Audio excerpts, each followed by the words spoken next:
안녕하세요. 대단의 지포스나입니다.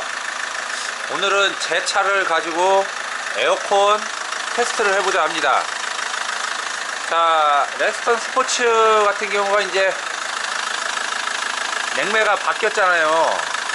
그리고 레스턴 스포츠에서 또 제일 에어컨 관련 이슈가 됐던 게 에어컨 콤프 클러치가 타는 증상이 발생해서 AS가 상당히 많았던 것이 사실이거든요. 자, 오늘 제 차를 이렇게 아침부터 올려놓고요. 에어컨 장비로 이제 테스트를 해보려고 합니다.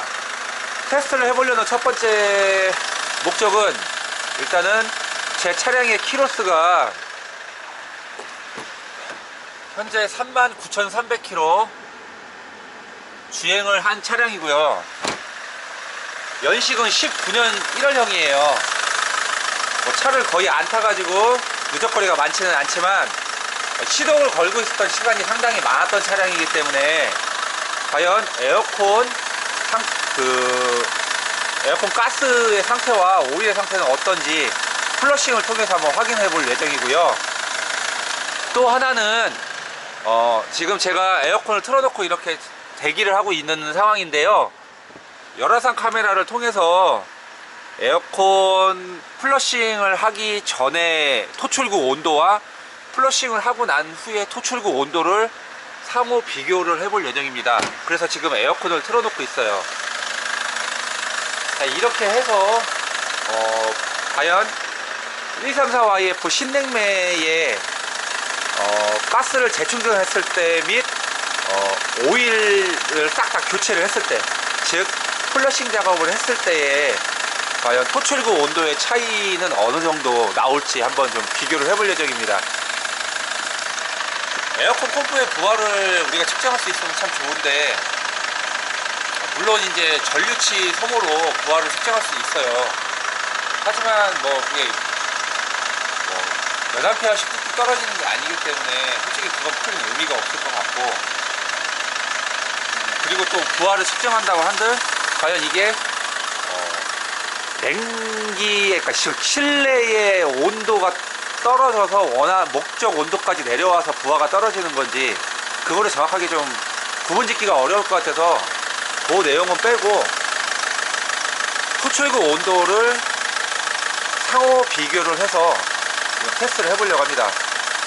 어차피 토출구 온도가 더 많이 떨어지게 되면 그만큼 콤프의 효율은 올라간다 이렇게 보면 되기 때문에, 그리고 오일의 상태가 19년 1월형이니까 20년, 21년, 22년, 23년, 24년 지금 5년 차가 딱 5년이 넘었단 말이에요.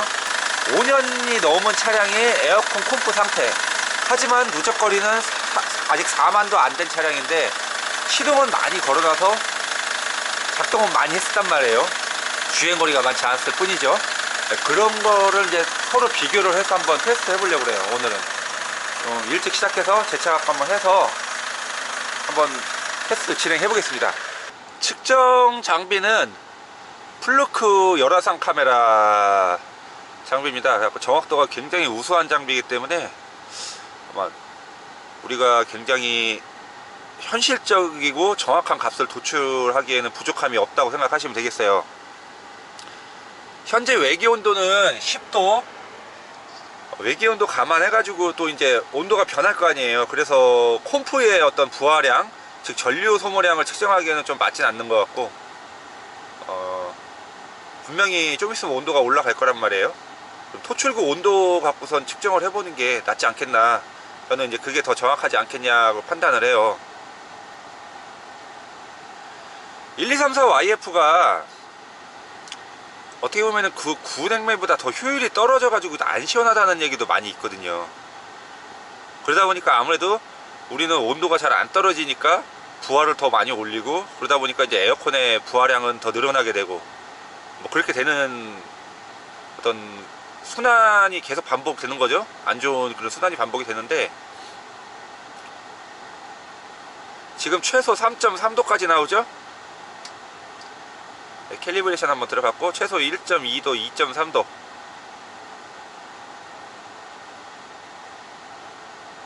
예, 요 정도 한 2.5도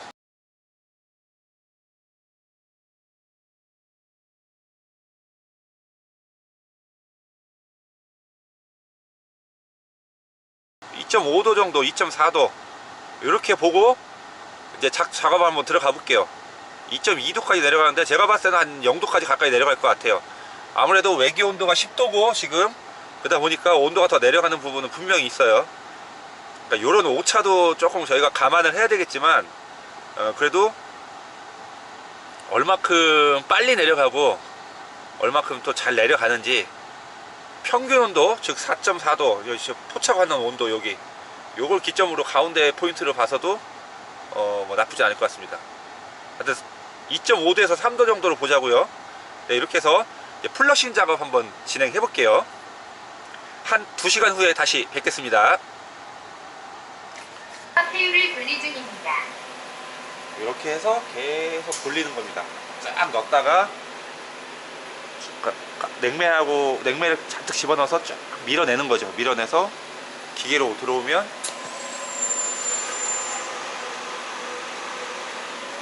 이쪽 이제 폐유를 뱉어내는 거고 그런 방식이거든요. 그러니까 쉽게 말해서 이 장비 자동차 안에 있는 라인의 전체를 우리가 인위적으로 청소하기는 어려워요. 그러니까 플러싱 어떤 이런 장비들이 기능이 있는 장비들을 통해서 가스를 계속 고압으로 밀어넣어서 많이 밀어넣어서 냉매에 이제 액을 집어넣어서 쫙 순환을 시키는 거죠. 돌려서 빼내는 겁니다. 오일을 싹 밀어내는 거예요. 페유를 배출하고 있습니다. 자, 지금 나오고 있습니다.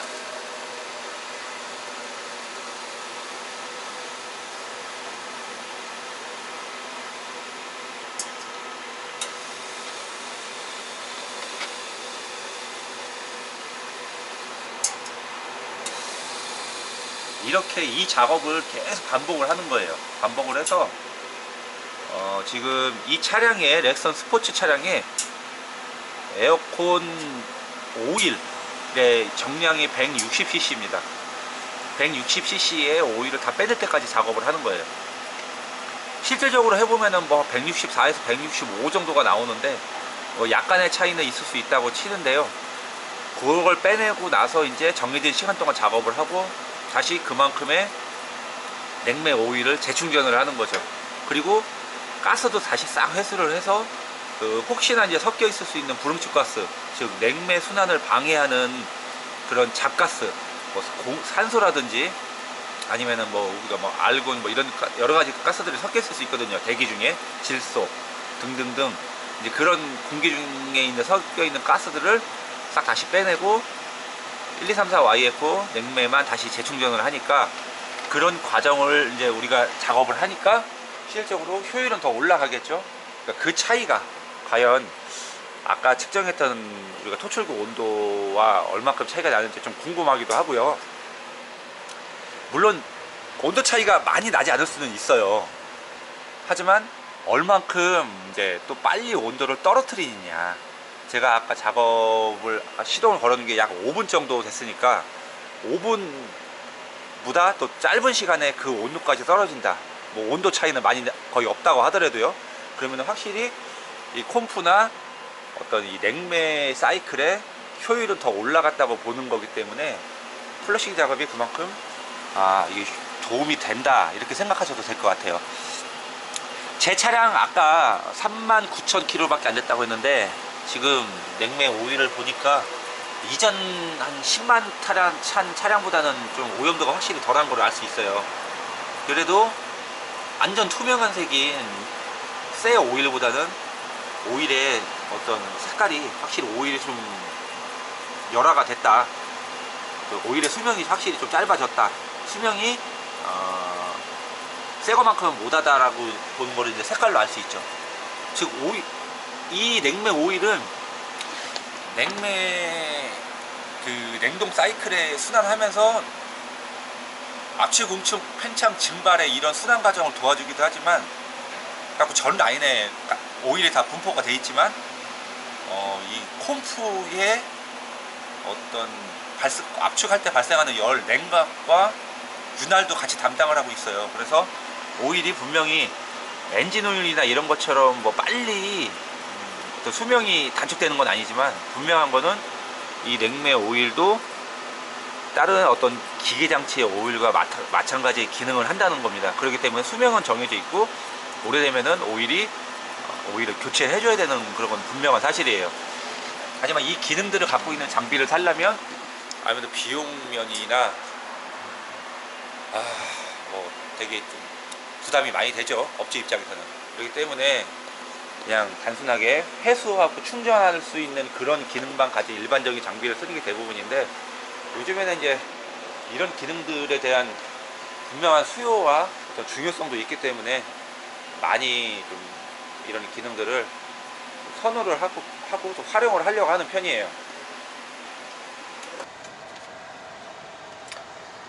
작업을 전체 완료했습니다. 제가 이제 제 차로 테스트를 하다 보니 원래 플러시를 기본적으로 3사이클을 돌리는데 저는 5사이클을 돌려서 오일을 최대한 다 빼봤어요.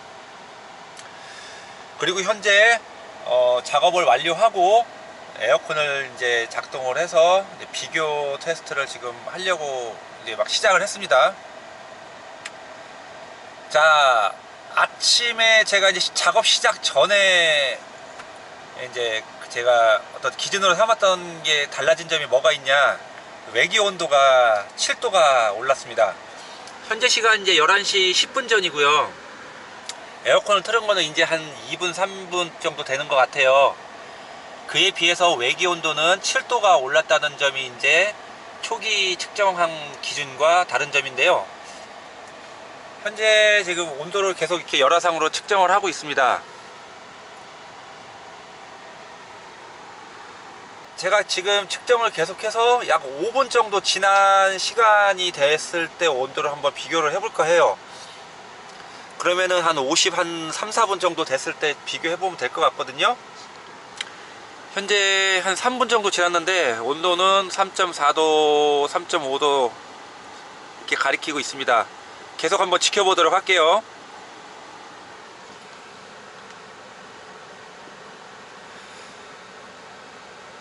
자, 이 작업을 해서 과연 온도가 얼만큼 더 빨리 떨어질까, 그리고 또 온도가 얼만큼 더 낮게까지 내려갈 수 있을까, 그 점이 저는 좀 제일 관심사인데요. 자, 벌써 이제 2.5도까지 내려갔습니다. 몇 도까지 내려갈 수 있을지, 온도를 몇 도까지 떨어뜨릴 수 있을지 한번 저는 해보려고 해요. 현재 냉매는 520g 정량 충전을 했고, 냉매 오일은 163cc가 나왔는데 정확하게 163cc를 다시 집어 넣었어요.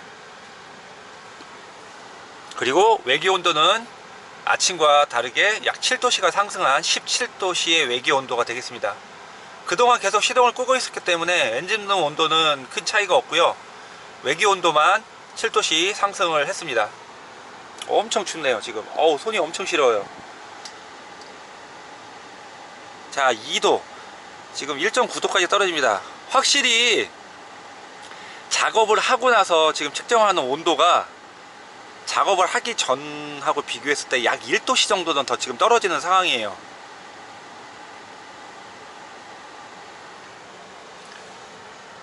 그래서 계속 지켜볼게요. 이 플루크사의 열화상 카메라는 계속적으로 이렇게 오차가 발생하면 캘리브레이션을 해서 계속 측정을, 그 오차 보정을 해주면서 측정을 하기 때문에 실질적인 온도 측정은 굉장히 정확하다고 보시면 돼요. 지금 가운데 포인트가 측정하는 온도도 작업 전에는 약 6도씨를 나타냈었는데 지금은 4.3, 4.4도씨를 나타내고 있어요. 그러니까 실질적으로 이 포인트가 딱 지목하고 있는, 가운데 포인트 지목하고 있는 온도 굉장히 아까보다 많이 떨어진 걸 확인할 수 있고요. 지금 온도, 최소 온도가 1.1도, 1도까지 떨어졌습니다. 아까랑 비교했을 때 약 최하 1.56도에서 2도 이상 차이가 납니다. 시간은 거의 5분 정도 지금 된 상황이에요.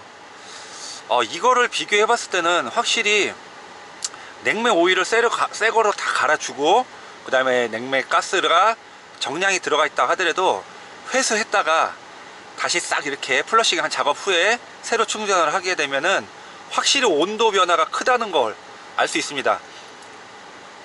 지금 평균 한 4도, 3도, 4도는 떨어뜨리는 것 같아요. 최대 최소 온도도 중요하지만 거의 가운데에 이제 그 타겟 포인트가 있는 게, 제가 이 플러싱 작업 전과 동일한 포인트를 지금 측정을 하고 있거든요. 이제 0도까지 떨어졌습니다. 0도. 예, 0도까지 떨어진 게 보이실 거예요. 0.0도까지 떨어졌어요. 와.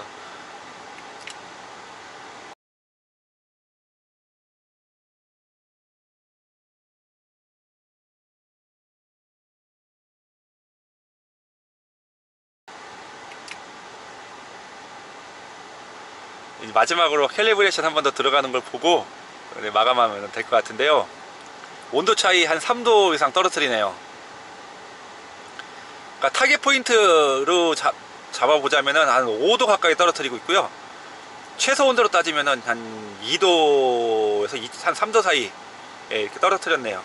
확실히 플러싱 작업을 하니까 온도가 빨리 떨어집니다. 그리고 낮게, 최저 온도가 더 낮아요. 그런 부분은 확실히 플러싱 전후와 비교했을 때 아주 큰 차이를 보이고 있습니다. 지금 손이 엄청 시른데 저는 지금 꼭 참고 한번 해보고 있어요.